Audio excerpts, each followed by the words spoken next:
আইপিএলের সবচেয়ে এক রোমাঞ্চকর ম্যাচ।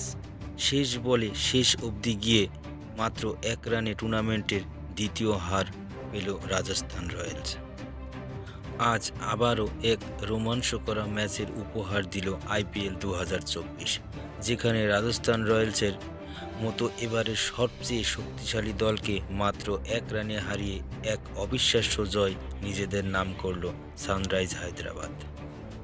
এই মরশুমে এটি তাদের ষষ্ঠ জয়, আর এই জয়ের সাথেই পয়েন্ট তালিকায় চতুর্থ স্থানে উঠে আসলো অরেঞ্জ আর্মিরা। আজ হায়দ্রাবাদের রাজীব গান্ধী আন্তর্জাতিক ক্রিকেট স্টেডিয়ামে টসে জিতে প্রথমে ব্যাট করার সিদ্ধান্ত নিয়েছিল সানরাইজ হায়দ্রাবাদ। প্রথমে ব্যাট করতে নেমে শুরুটা খুব ভালো না করতে পারলেও নীতিশ কুমার রেড্ডি মাত্র ৪২ বলে 76 রানের একটা দুর্দান্ত ইনিংস খেলেন, আর পাশেই ট্রাভিস হেডের ৪৪ বলে ৫৮ রানের ভিত্তিতে ২০ ওভারে ৩ উইকেট হারিয়ে ২০১ রান করেন। এছাড়া হেনরি ক্লাসেনের মাত্র ১৯ বলে ৪২-এর ইনিংসটি ছিল বেশ গুরুত্বপূর্ণ। রাজস্থান রয়্যালসকে তাদের জয়ের ধারা বজায় রাখতে প্রয়োজন ছিল ২০ ওভারে ২০২ রান, যা তারা করতে নেমে প্রথম ওভারেই ভুবনেশ্বর কুমারের বলে আউট হয়ে যান জস বাটলার, এবং পরের বলেই অধিনায়ক সঞ্জু স্যামসনকে বোল্ড করে দেন ভূমি।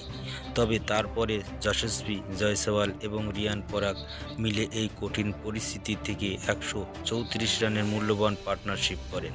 এরপর যশস্বী ৪০ বলে ৬৭ রান করে নটরাজনের বলে নিজের উইকেট হারান। যশস্বী আউটের পর এবার রিয়ান পরাগের সাথ দিতে ক্রিজে আসেন শিমরন হিটমায়ার। তবে কিছুক্ষণ পর রিয়ান পরাগও ৪৯ বলে ৭৭ রানের ইনিংস খেলার পর প্যাটস কামিন্সের বলে আউট হয়ে যান। এরপর দ্রুত গতিতে উইকেট হারাতে শুরু করে রাজস্থান।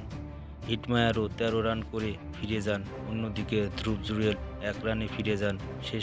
শেষমেশ রুবমান পাওয়াল ১৫ বলে ২৭ রান করে নিজের গুরুত্বপূর্ণতা দিয়ে হলেও ভুবনেশ্বর কুমারের অভিজ্ঞতার সামনে শেষ বলে উইকেট হারায় তিনি। আর এর সাথেই এই মরশুমের ষষ্ঠ জয়ের মুখ দেখে অরেঞ্জ আর্মিরা।